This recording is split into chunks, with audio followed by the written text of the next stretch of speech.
På lageret hos Veland AB pakkes og udleveres vores spindeltrapper. Pakket gods afprikkes løbende i en plukliste, og når alt er færdigpakket og klar, underskrives arbejdsordren af den ansvarlige for pakningen. Den Veland-mærkede trækasse er forsynet med adressemærkning og følgeseddel. Emballagekassen forsynes med låg og køres ud til videre transport til angivne modtager.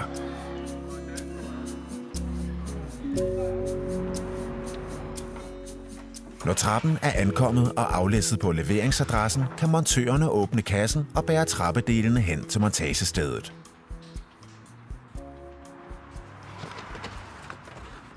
Ordregiveren har i henhold til instruktion på trappetegningen på forhånd sikret sig, at der er støbt fundament, hvor bundplade og centrumrør skal fastboltes. Montørerne kontrollerer først højdemål og markerer trappens centrum på fundamentet. Bundpladen placeres og fastboltes.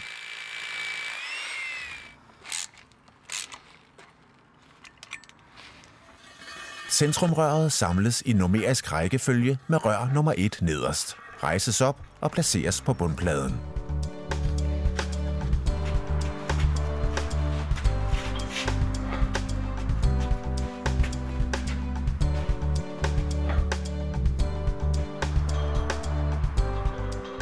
Trinboltene monteres i centrumrøret med ca. 10 mm luft for at gøre plads til efterfølgende at kunne hænge trinene på plads.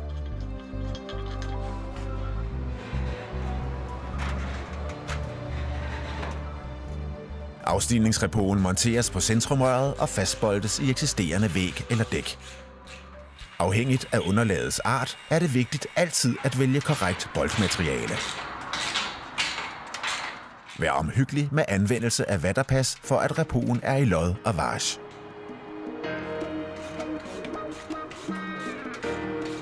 Nu er trappen fastspændt i sit leje, og man kan påbegynde at hænge trappens trin på centrumrøret. Vær opmærksom på, at alle trinboltene kun spændes løst i første omgang. Efterspænd ikke endnu.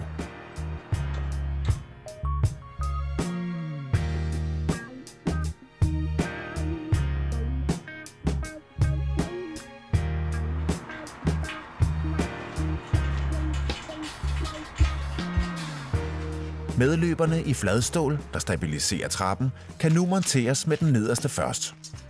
Derefter nummer 2, 3 osv. De enkelte medløbere er fra fabrikken mærket med nummer. Medløberne fastskrues i gevindhuller på tringavlene.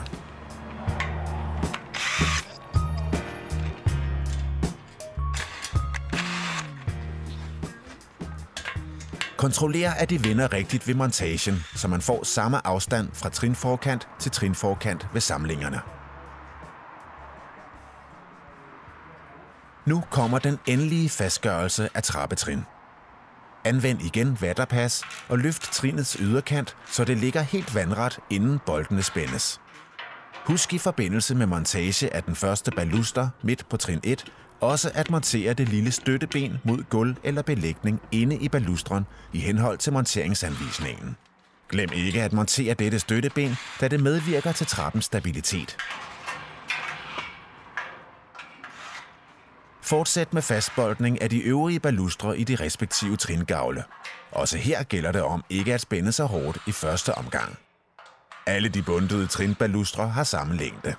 Det gælder derimod ikke repobalustrene, der er noget længere og har et ekstra hul til medløbere.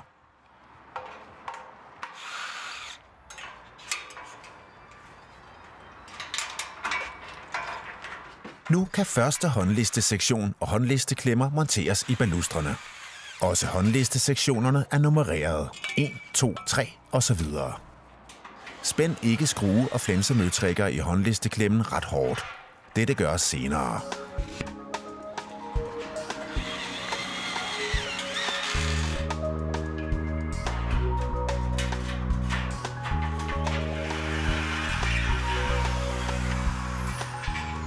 Så kan start- og slutbøjning til håndlisten monteres.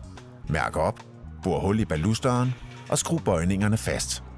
Placer skruehuller, så start- og slutbøjning sidder helt lodret.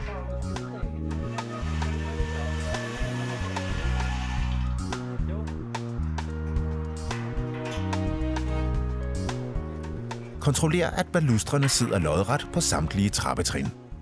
Efterspænd derefter samtlige skruer til balustrene. Monter repogelænder og gelænderkoblinger mellem trappegelænder og repogelænder, og eventuelle gelændere på væg eller dæk ved trappens sider. Foretag montageboring for fastskruning af det medleverede fæste mellem øverste trin og repo. Der anvendes skruer og flænsemøtrikker. Kontroller, at der er samme trindybde og trinhøjde som ved de øvrige trin. Glem ikke dette fæste, da det har betydning for trappens stabilitet. Først nu monteres eventuelle stabiliserende stag mod tilgrænsende vægge, som det er anført på trappetegningen. Til allersidst efterspændes samtlige bolte og skruer i trappen.